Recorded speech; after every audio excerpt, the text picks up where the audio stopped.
Boa noite a todos. Sintam-se todos abraçados na nossa casa, né? Onde só encontramos amor e muita luz. Uma pequena mensagem na noite de hoje do livro Convite à Paz, de Clayton Levi, pelo Espírito Augusto. Fator de paz. Desde o início da civilização, a harmonia que sustenta a natureza tem servido como fonte inspiradora para que o homem consolide a paz na vida comum. Em todas as culturas, artistas e filósofos, místicos e cientistas apoiaram o pensamento na harmonia cósmica, legando obras de admirável beleza e sabedoria. De fato, um olhar mais detido sobre a criação nos revelará o harmonioso concerto em que vibram todas as expressões da obra divina. Constelações bordam de luz a treva noturna. O alvorecer é um poema de cores se espalhando sobre o horizonte. As águas dos rios vencem obstáculos, contornando rochas a fim de se fundirem no mar. Tudo vibra, renovando-se constantemente. Assim também com a alma humana. Trazes contigo um universo interior.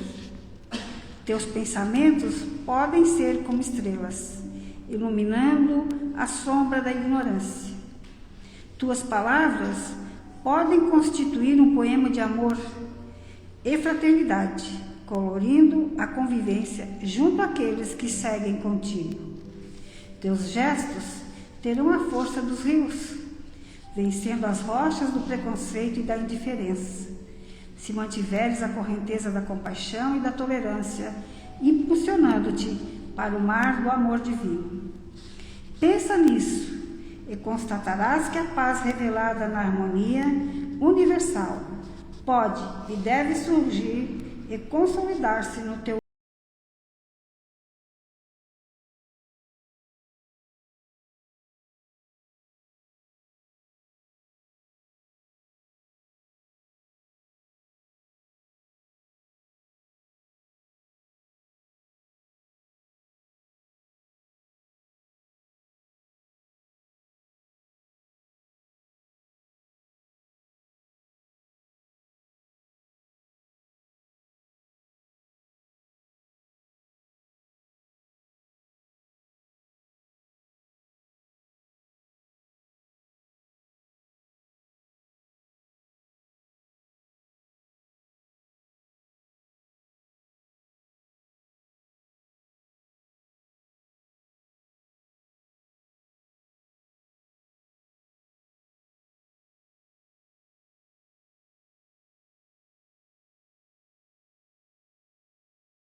Meu boa noite a todos, que a paz seja com cada um de nós.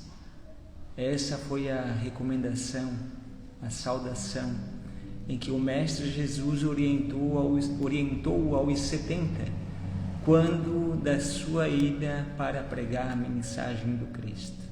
A paz seja com cada um de vós. Com essa paz, queria agradecer a presença de todos que aqui se encontram na noite de hoje.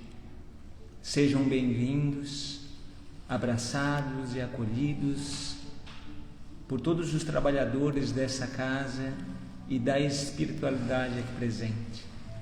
E para darmos por início às nossas atividades, gostaria de convidar a todos para que nós possamos elevar os nossos pensamentos ao Pai Criador nesse instante.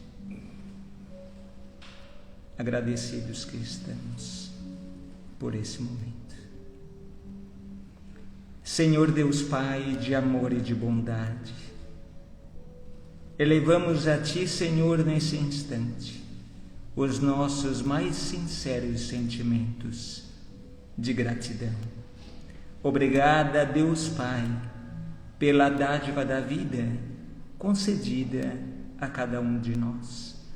Obrigada, Senhor, por todo auxílio, por toda proteção, por todo amparo, recebidos da espiritualidade amiga, dos anjos guardiões, que vêm dos céus, sob as ordens do Mestre Jesus, nos auxiliar e nos amparar em todos os instantes. Obrigada, Senhor, por esse amparo, por essa proteção e por esse aconchego, que nos transmite forças, que nos traz coragem e resignação diante das provações e das dificuldades que todos nós, sem exceções, passamos em nossas vidas. Obrigada por não estarmos sozinhos, por sabermos verdadeiramente de que podemos contar sempre com a presença desses amigos. Senhor Jesus, que na noite de hoje a espiritualidade possa inspirar cada um de nós, dilatando a nossa capacidade de compreensão e discernimento, de forma, Senhor, que a mensagem a ser transmitida encontre em nossos corações, em nossa razão, em nosso entendimento, a perfeita compreensão, para que possamos nós, então, exercitarmos a prática em nosso dia a dia. Com essa intenção, pedimos à espiritualidade a permissão, então, para darmos por iniciada a atividade doutrinária desta noite, dizendo que assim seja. Graças a Deus. A palestra dessa noite é com o nosso irmão Laércio, que a espiritualidade, que as estrelas dos céus o inspire e o ilumine neste instante.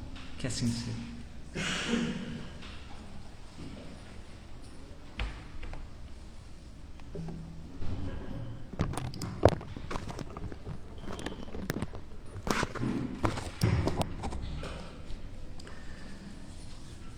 Queridas irmãs, queridos irmãos, nosso fraterno, cordial boa noite a todos. Boa noite. Agora sim. Eu pensei que eu estava surdo. Não, né? É uma alegria, mais uma vez, nós nos encontrarmos nesta casa. E hoje é um dia muito especial, porque é um dia que nós estamos aqui. Né? Então, todo dia a nossa reencarnação é um dia especial. E é com essa importância que nós caracterizamos esse encontro sempre, nesse banquete espiritual, sob as luzes da doutrina espírita, esta que é a ciência nova, que vem revelar aos homens a natureza e a existência do mundo espiritual, tendo nos seus pilares a crença em Deus, a imortalidade da alma, a comunicabilidade com os espíritos, a reencarnação e a pluralidade dos mundos habitados. Quando nos deparamos com o bojo da obra da doutrina espírita, que é o Evangelho redivivo é Jesus redivivo, nós vamos buscar na pauta do Evangelho tudo aquilo que nós necessitamos e precisamos fazer em nossa intimidade para que venhamos a nos credenciar à felicidade, ao reino dos céus. É um trabalho que compete a cada um de nós, uma obra que compete a cada um de nós, no próprio dizer de Jesus, a cada um segundo as suas obras, colocando nas nossas mãos, nos nossos pés, no nosso coração, nos nossos pensamentos, a responsabilidade da nossa felicidade e a responsabilidade das nossas quedas. Nesse entendimento acerca das leis divinas, que a doutrina espírita amplia o nosso entendimento, ampliando o nosso olhar para muito além das fronteiras do mundo físico, permitindo o nosso acesso pela imaginação, pela razão, pelo contato com o mundo espiritual, o ponto de vista que muda no olhar da vida em que estamos é extremamente diferente. É um ponto de vista que nos coloca numa condição de viajor para algum lugar pré-determinado. Quando o Espiritismo vem tratar da natureza nossa como espíritos imortais, da nossa origem e do nosso destino e das relações com o mundo corporal, todos nós, diante do esclarecimento espírita, sabemos que mais hoje ou mais amanhã, como destino dos espíritos criados por Deus, todos vamos chegar à condição de espíritos puros. Quando esse esclarecimento encontra no terreno de nossa intimidade um terreno fértil para a compreensão e para a necessária mudança íntima, nós encontramos aí a luz para o nosso caminhar. Encontramos aí o caminho, a verdade e a vida, que é o próprio Cristo. Isso, claro, que não acontece da noite para o dia.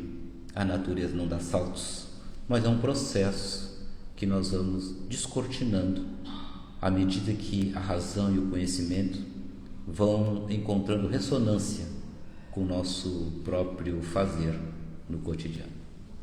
Daí que o apóstolo Paulo, na primeira carta aos Coríntios, ele que é um dos apóstolos mais importantes, mais notáveis do cristianismo nascente, diante dessa realidade que o despertara quando do encontro com Jesus na estrada de Damasco, ele vai dizer, depois de caminhar um pouco com as lições do Evangelho, ele vai dizer: dai graças a tudo. Dai graças a tudo. A parábola dos dois fundamentos, proferida por Jesus, é interessante, porque ele vai proferir essa palavra, essa parábola, como a última lá no Sermão do Monte. Depois que ele traz uma série de ensinamentos no Sermão da Montanha, esta parábola, a dos dois fundamentos, conhecida como a casa sobre a rocha, uma das parábolas mais conhecidas e importantes do Evangelho de Jesus, que trata da nossa obediência e prática às leis divinas. Jesus conclui o Sermão da Montanha com essa parábola, ele mostrando que todo o seu ensinamento anterior deve ser vivido e não apenas admirado. Deve ser vivido e não apenas contemplado. É a sabedoria espiritual em agir conforme o Evangelho. O Evangelho é um convite constante à mudança de comportamento. É um código de conduta, um código de conduta eterna, de lições eternas, código de conduta de espíritos superiores, que Jesus exemplificou quando esteve conosco nesta vinda para nos trazer justamente esses ensinamentos. Diz a parábola dos 2 fundamentos: todo aquele que ouve estas minhas palavras e as pratica é comparado ao homem sensato que edificou a sua casa sobre a rocha. Olha que interessante. E caiu a chuva, transbordaram os rios, sopraram os ventos e deram de ímpeto contra essa casa, e ela não caiu, porque foi edificada sobre a rocha.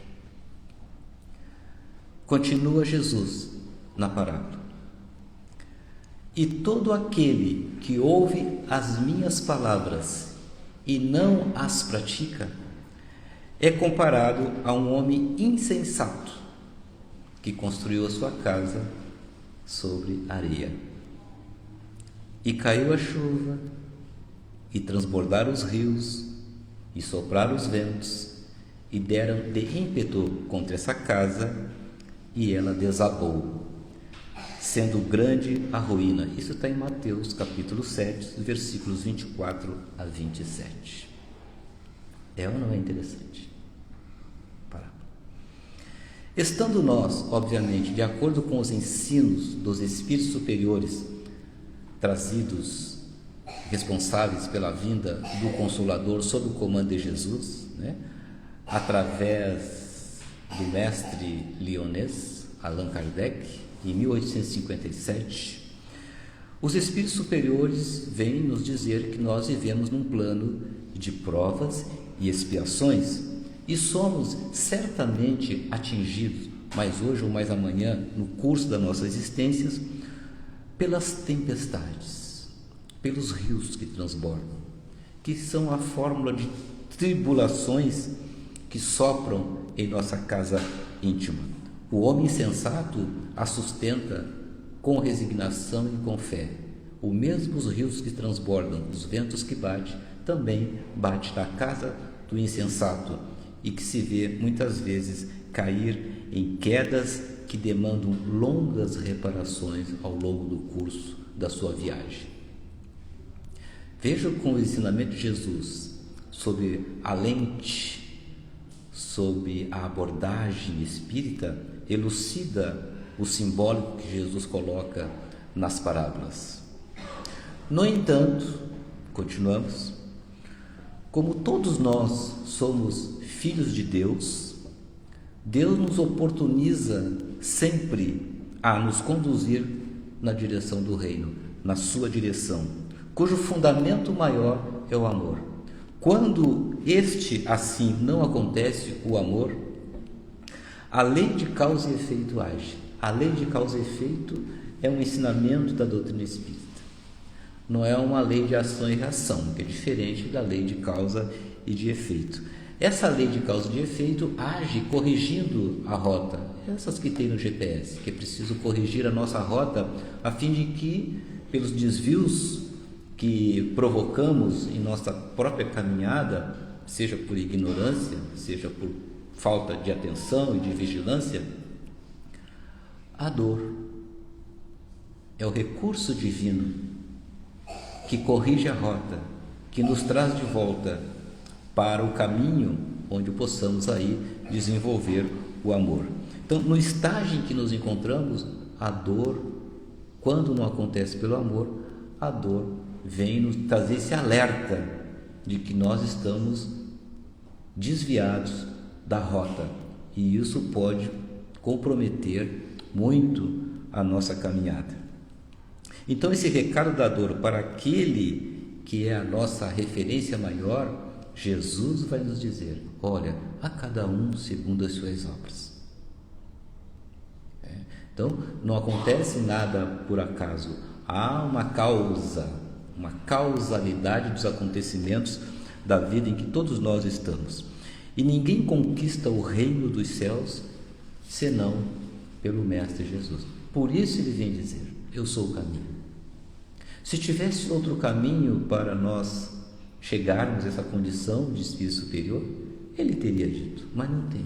Embora nós insistimos em fazer atalhos, embora nós insistimos em procurar estradas que satisfaçam os nossos desejos imediatistas e nos esqueçamos do espírito imortal que somos em passagem, viajando justamente para a sua purificação, a sua lapidação, a sua melhoria íntima.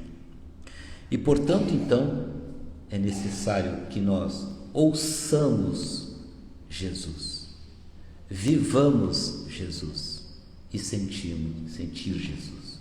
Não é uma tarefa fácil, é um exercício contínuo, dia a dia, que todos nós estamos nesse barco da vida justamente para isso. Ninguém está aqui em condição diferente, não estamos aqui de recreio, passando férias. Há um trabalho a ser realizado na nossa intimidade.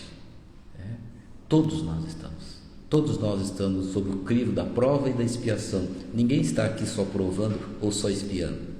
Provas e expiações, todos nós. Aquele sofre, aquele eu não sofro, aquele não sofre, todos sofremos.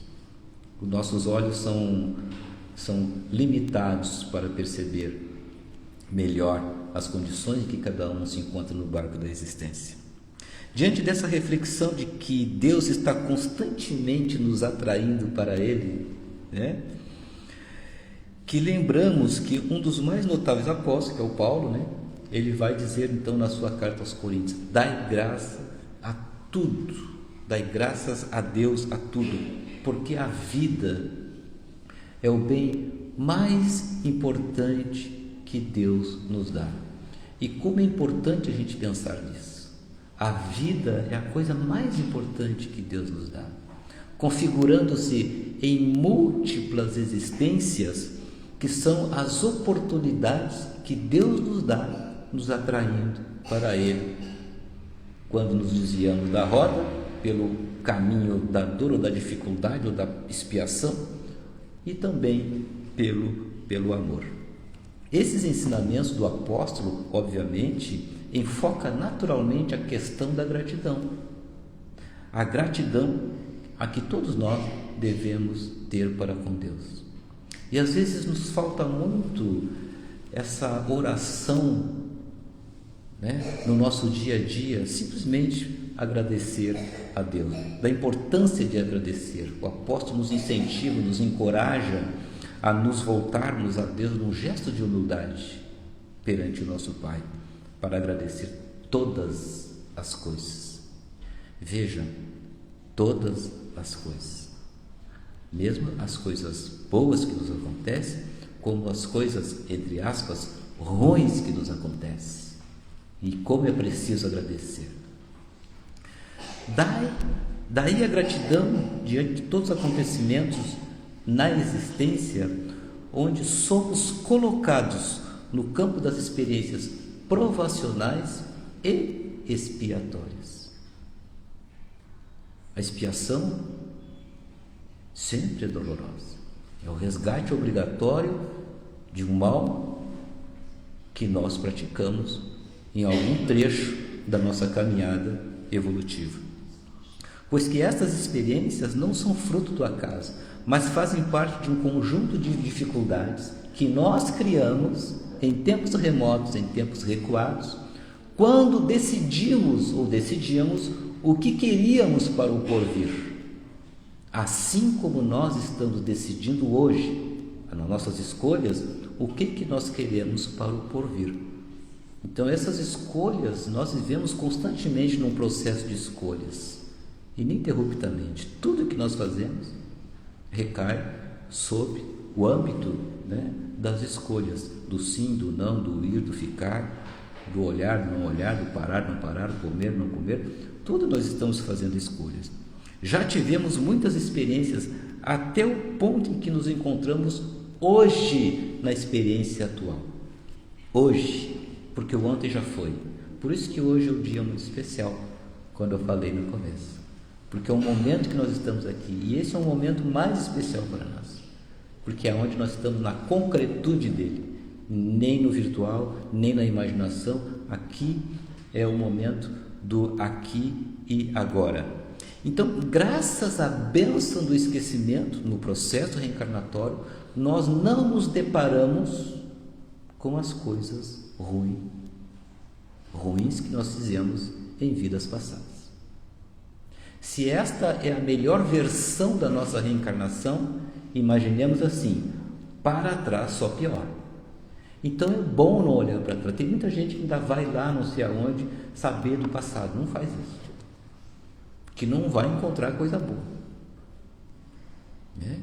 Eu quero saber o que eu fiz no passado para estar sofrendo o que estou sofrendo hoje. Não faz isso. Então a nossa melhor versão da reencarnação é esta que nós estamos, que no curso da nossa viagem chegamos até aqui hoje, a experiência atual, o dia de hoje, o momento de hoje. Mais uma vez a Paulo: dai graças a todas as coisas, inclusive, principalmente, pelo dia de hoje. Então, o Espírito encarnado, que somos nós, pela bênção do esquecimento, não nos deparamos com o que já fizemos, de errado e de ruim. Graças a Deus. Esse é um mecanismo divino que nos permite iniciar uma nova experiência reencarnatória sobre um outro ponto, num novo ponto. Mas todo o nosso passado, de alguma forma, interage sob forma de tendências na nossa presente reencarnação. Se a gente pensar o que é preciso melhorar nessa reencarnação, basta ver as nossas tendências que aparecem no nosso cotidiano. Portanto, disse-nos Jesus, não sairemos daqui sem pagar o último ceitil. Ou seja, na doutrina espírita, refere-se ao cumprimento integral das leis divinas, que não se limita a castigo, entre aspas, mas também a recompensa e o resgate, a reparação de algo que possamos ter feito em reencarnação passada, conforme a expressão de Jesus que está em Mateus. O Espiritismo ensina que através das reencarnações, então, vamos quitando as nossas dívidas com a justiça divina em todos os aspectos.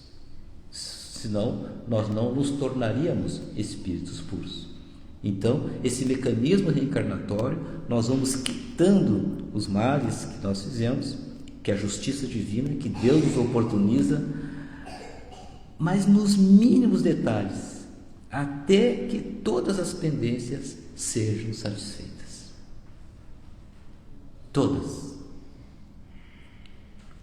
Daí que Amélia Rodrigues tem um poema muito lindo que vai tratar dessas duas margens da vida em que todos nós nos encontramos no mundo, que é o poema da gratidão, que encaixa nesse processo de dar graças a Deus por tudo que nós temos, por tudo que nós vivemos, nas condições que nós estamos.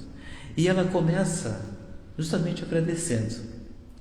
Muito obrigado, Senhor. Muito obrigado pelo que me deste, pelo que me dás.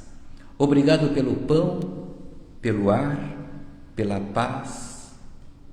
Obrigado, Senhor, pela beleza que meus olhos veem no altar da natureza.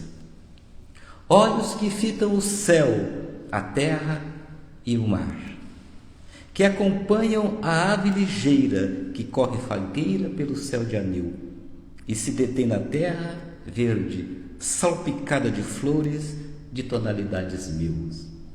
Muito obrigado, Senhor, porque eu posso ver o meu amor. Não obstante, vejam que ao lado dessa condição pela faculdade de ver, sabemos que caminham ao nosso lado muitos outros que não encontram as mesmas condições em que nós nos encontramos, pela faculdade de ver. E justamente nesse sentido que o Espiritismo vem elucidar e iluminar o nosso entendimento e compreensão de que há uma lei regindo, gerenciando todo esse processo a todos nós. E naturalmente vamos colhendo o que semeamos. E muitas vezes o remédio é bem amargo, mas curador para a redenção do espírito. Olha a importância do agradecimento, da oração. Lembramos de Jesus no Monte Tabor, quando ele é preso, e que Simão Pedro ataca o soldado mau com a espada e fere a sua orelha. E o que Jesus diz para ele? Que isso, Pedro? Embainha a tua espada. Quem com a espada fere, com a espada será ferido. Então, veja a lei de causa e efeito que Jesus, nas entrelinhas, de uma outra forma, trouxe nos seus ensinamentos, que a doutrina espírita traz a lume para o nosso entendimento. Continua Amélia Rodrigues. Mas diante da minha visão, eu detecto cegos guiando na escuridão, que tropeçam na multidão, que choram na solidão. Por eles eu oro e a ti imploro, Senhor, porque eu sei que depois desta lida, na outra vida, eles também enxergarão. Olha a lei, olha a oportunidade continuada que Deus nos dá, nos atraindo para Ele. E no Evangelho segundo o Espiritismo, no capítulo 5, vai tratar bem-aventurados aflitos, que Jesus fala disso. Bem-aventurados aflitos, os que choram, pois que serão consolados. Essa é uma grande questão que o Espiritismo também vem elucidar para nós. Enquanto muitos de nós têm a faculdade de ver perfeitamente, outros não. E vão passar essa existência inteira sem poder ver com os olhos físicos. Onde a justiça divina? Onde encontrar apoio para os nossos pensamentos, para a compreensão de que este tem a faculdade de ver e este não tem? Se Deus é Pai para todos. Se não recuarmos no tempo, se não encontrarmos uma explicação lógica que satisfaça a nossa condição de aprendiz, nós vamos achar injustiças em toda parte.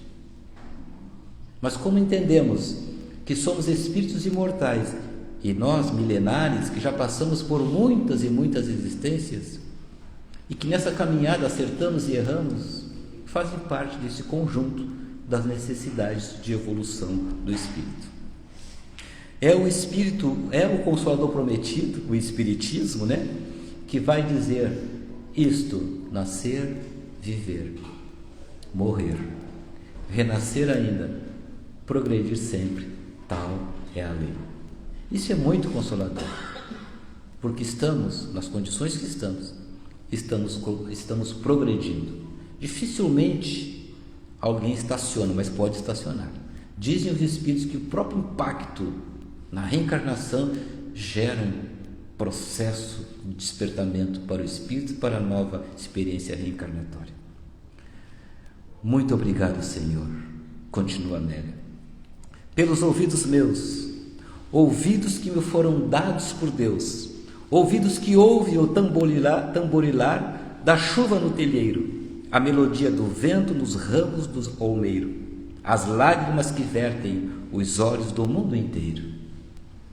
Ouvidos que ouvem a música do povo que desce do morro na praça a cantar, a melodia dos imortais que se ouve uma vez e não se esquece nunca mais. A voz melodiosa, canora, melancólica do boiadeiro e a dor que geme e que chora no coração do mundo inteiro. O Espiritismo, através do ensinamento dos espíritos superiores, que são as virtudes dos céus, vem elucidar acerca dessa aflição. Bem-aventurados que têm a oportunidade de reparar os seus males. Bem-aventurado você que está na condição de ter essa oportunidade de resgatar os seus males, praticados em outras existências. E Emmanuel vai nos esclarecer que, embora a nossa visão, a nossa percepção e entendimento de que parece ter muitos injustiçados na Terra, perante a lei do homem, perante as leis de Deus, não tem ninguém injustiçado. Há muita injustiça na terra, sim, mas nenhum de nós está na condição de injustiçado perante as leis divinas. Lembremos de Jesus novamente. Ninguém sairá daqui sem pagar o último cêntimo, sem quitar-se com as leis que estão em nossa consciência. E aí Jesus vai dizer isso a Pedro: embainha a tua espada, que são as causas anteriores das nossas aflições, e está contida no Evangelho segundo o Espiritismo, no capítulo 5, sobre as aflições, a justiça das aflições. Se nós não encontramos uma causa patente na vida atual sobre um problema de nascença, ou Deus não existe, ou há injustiça, ou nós temos que admitir a anterioridade da vida do Espírito. E aí tudo se encaixa. Por isso que a chave da ciência e da religião, a reencarnação, é o que abre a porta para a compreensão, né, e o entendimento dessas questões. Mas, continua Amélia Rodrigues, pela minha alegria de ouvir, pelos surdos que caminham conosco, eu te quero pedir, porque eu sei que depois desta dor, no teu reino de amor, eles voltarão a sentir. Olha isso. Obrigado, Senhor, pela minha voz, mas também pela sua voz, pela voz que canta, que ama, que ensina, que alfabetiza, que trauteia uma canção e que teu nome profere com sentida emoção. Diante da minha melodia, eu quero rogar pelos que sofrem de afasia. Eles não cantam de noite, eles não falam de dia. Oro por eles, porque eu sei que depois dessa prova, na vida nova, eles também cantarão. Isso é o Espiritismo, isso é o Consolador, traduzida no poema da gratidão. É a reencarnação dos espíritos no processo contínuo de reajustamento com as leis divinas. E ela continua: obrigado, Senhor, pelas minhas mãos, mas pelas tuas mãos. Também pelas mãos que aram, mãos que semeiam, mãos que agasalham, mãos de ternura que libertam da amargura, mãos que apertam mãos da caridade, da solidariedade, mãos dos adeuses que ficam feridas, que enxugam lágrimas de dores sofridas, pelas mãos de sinfonias, de poesias, de cirurgias, de psicografias, pelas mãos que atendem a velhice, a dor e o desamor, pelas mãos que no seio embalam o corpo de um filho alheio, sem receio, e pelos pés que me levam a andar sem reclamar. Obrigado, Senhor, porque posso movimentar. Diante do meu corpo perfeito, eu te rogo também, porque vejo na terra aleijados, amputados, decepados, paralisados, que não podem se movimentar. Eu oro por eles, porque eu sei que depois desta expiação, na outra reencarnação, eles também bailarão. É muito consolador o que o Espiritismo nos explica. Diante dos quadros dolorosos que a vida nos apresenta, desde que o mundo é mundo, e que ciência alguma pôde elucidar esse panorama, esse contraste no nosso plano até hoje, quadros de situações dolorosas de nascenças, duas possibilidades nos reservam a refletir. Para aqueles que acreditam em Deus, ou você nega a bondade de Deus, ou você admite então a anterioridade e a pluralidade das existências. É quando Nicodemos pergunta ao mestre: mestre, o que devo fazer para conquistar a vida eterna? E que o mestre responde a Nicodemos: Nicodemos, é preciso nascer de novo, sem o qual nós não conseguimos. É o processo natural de todos nós. Por isso a reencarnação como um dos pilares da doutrina espírita. ilumina e elucida as nossas próprias existências. Então Paulo vai dizer: dai graça a tudo.